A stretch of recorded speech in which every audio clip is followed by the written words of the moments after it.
Oi gente, graça e paz, tudo bem? Bom pessoal, hoje 30 de março de 2020, nós estamos aí mais um dia, né? Mais uma semana completando nessa quarentena do que está acontecendo aqui no país. Eu não vou nem falar sobre o Covid-19, porque todo mundo está sabendo, né? Do que está acontecendo. Mas eu estou com uma palavra no meu coração para você essa semana e eu queria compartilhar com você. Desde domingo eu queria ter feito um vídeo e postar isso para você, meu querido, mas não consegui, né? E eu tenho uma palavra de Deus para você. Lá em Salmos, de número 23, é um salmo bastante conhecido, né? É um salmo que todos nós conhecemos. E diz assim o salmo: O Senhor é meu pastor e nada me faltará, deitar-me faz em verdes pastos, guia-me mansamente às águas tranquilas, refrigera minha alma, guia-me pelas veredas da justiça, por amor de seu nome. Versículo 4. Ainda que eu andasse pelo vale da sombra e da morte, eu não terei medo algum, porque tu estás comigo, e a tua vara e o teu cajado me consolam. Bom, esse salmo é importante para nós, né? Ele vai falar sobre medo.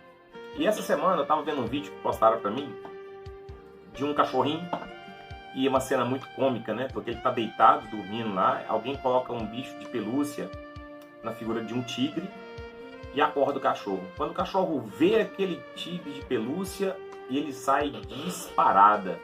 Ele late e sai desesperado. Lógico, imagina um animal, pelo instinto, reconhece um predador e ele foge desse predador. Um medo que se instala no cachorro. É engraçado, é cômico. Eu fico até com dó do cachorrinho, né? Mas vendo esse vídeo esses dias, eu comecei a observar o pânico que tem tomado essa situação. Essa nação nossa está dominada pelo pânico, ao medo exagerado. As pessoas não sabem mais o que fazer porque o medo tem paralisado muitas pessoas. O que é o medo, na verdade? O medo ele é um estado afetivo suscitado pela consciência do perigo. É isso. Ou que, ao contrário, suscita essa consciência. Ou seja, o perigo, né, ele suscita esse estado afetivo, né, que é, na verdade, o medo. Então, o medo, ele vem nas pessoas, e o medo, embora que muitas pessoas acham que não, o medo tem um lado positivo e um lado negativo. Qual que é o lado positivo do medo, então? O medo, ele serve, quando ele nos serve de alerta, para ficarmos alerta, isso é importante, porque ele nos deixa vivos, alertas. Agora, um perigo grande do medo é quando o medo consegue paralisar as pessoas. É quando o medo faz que as pessoas tomam atitudes ou ações erradas. Quer ver? O salmista Davi, ele escreve esse texto: ainda que eu andasse pelo vale da sombra, ele abre uma possibilidade: eu não temerei mal algum. Sabe por quê? Porque tu estás comigo, Senhor. Ele fala que o medo há uma condição, há uma existência. E para refletir nisso, eu quero convidar você, depois você ler na sua casa, o Salmo de número 56. Esse salmo é importante porque outra vez Davi está muito atemorizado. Ele chega ali na terra dos filisteus, depois que Saul tentou matar, e ele foge para lá. E quando ele foge para lá, ele se finge de louco. E aquela loucura que ele se fingia era justamente para não ser morto pelo rei dos filisteus, né, que há muito queria também destruir aquele que havia matado o campeão deles, o gigante Golias. A verdade é que Davi é o único lugar de refúgio na terra do inimigo, e ele vai para lá. Mas só que Davi estava com medo, muito medo. E esse livro está registrado esse fato está registrado em 1 Samuel, e nós vamos ver lá no versículo capítulo 22, mais ou menos, 21, se eu não me engano, me falha a memória. Mas eu lembrei desse texto porque ele é muito importante. E durante essa situação, o salmista Davi, ele compõe o Salmo 56, e se eu não me engano, o 34. Mas o Salmo 56 ele é tão importante que ele vai dizer assim, no versículo 3: Todavia, quando o medo me atacar, eu confiarei em ti, Senhor.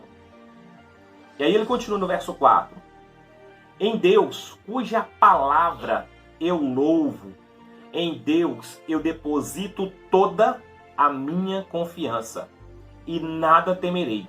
O que poderá fazer o simples mortal contra mim? Davi ele dá uma explicação normal e óbvia. O medo pode nos cercar. Nesses dias agora, tem muitas pessoas que estão com medo. E esse medo tem paralisado as pessoas. As pessoas não conseguem trabalhar, não conseguem fazer nada, não conseguem ter paz, não conseguem dormir, porque é um pânico, um medo. Na verdade, a mídia só vende o pavor, porque o pavor vende fácil. Instala o caos. E muitas pessoas que servem a Deus estão dominadas pelo medo. Não sabem o que fazer. Bom, meu querido. Mas a boa notícia para você, como Davi disse, quando o medo me atacar, eu confio no Senhor. Diante do rei dos filisteus, Davi sentiu medo, mas ele preferiu confiar no Senhor. E foi essa confiança que trouxe a ele segurança. Foi o que trouxe a ele tranquilidade. Escute o que eu vou dizer para você, meu irmão. Não deixe o medo te dominar. Confia no Senhor. Ainda que haja uma possibilidade desse mal chegar em nossas casas, é melhor confiar no Senhor. Davi vai escrever no Salmo 23, ainda que eu andasse pelo vale da sombra e da morte, eu não temerei mal algum, porque tu estás comigo. Bom, eu encerro essa palavra para você hoje com uma história que me chamou muita atenção. Ali pro século XVIII, mais ou menos, tinha um pregador chamado Frederick Nolan. E ele ministrava a palavra ali na África. E ele sempre pregava a palavra e teve uma certa perseguição muito grande naquela época. E ele teve que fugir, e ele corria, ele se escondia. E uma certa feita, ele estava tão cansado e tão apavorado, tão com medo, que ele começou a fugir. E a história conta que Nolan, então, ele vai por um caminho, mas ele é tão dominado pelo medo que trouxe a ele um pânico. E ele trava, ele cai numa depressão profunda, e à margem da estrada, num caminho que ia para a selva, diz que Nolan deita ali. Ele espera a morte, porque o medo havia paralisado. A história de Nolan é importante, sabe por quê? Porque quando ele desistiu de tudo, quando ele estava lá parado, naquele trilho, onde ele sabia que os seus inimigos, seus algozes iam achá-lo, e ele tinha certeza da morte, ele estava deitado. E de repente, Deus o incomoda a ver uma aranha. E essa aranha fazia uma teia.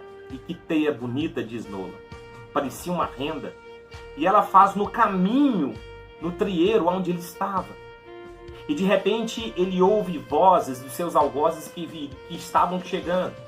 E de repente alguns deles falam, ele está nessa região, ele tem que estar aqui. E quando eles começam a busca, quando vai naquele trieiro, um daqueles que estavam ali diz assim, não, ele não está por aqui não. Porque olha só, se ele tivesse passado por aqui, essa teia de aranha tinha sido arrebentada. Então quer dizer que ele não está por aqui. E aí eles vão embora. Imagina a situação de Nolan, vendo seus algozes e Deus dá um livramento. Naquela hora em diante, as forças de Nolan se renovaram. E ele escreve que ele saiu dali e ele proclamou uma frase que virou solene. E ele disse na sua frase, onde Deus está, uma teia de aranha vira uma parede. E aonde Deus não está, uma parede vira uma teia de aranha. O que eu digo para você é descanse no Senhor, confia, o Senhor está contigo, Ele vai te dar vitória. E eu deixo para você o Salmo de número 4, verso 8, que diz assim, em paz me deito e logo adormeço, porque só Tu, ó Senhor, me fazes ver seguro e sem medo. Creia nessa palavra. Deus está contigo, Deus está na sua vida, na sua casa. Deus te abençoe. Fique na paz em nome de Jesus. Amém?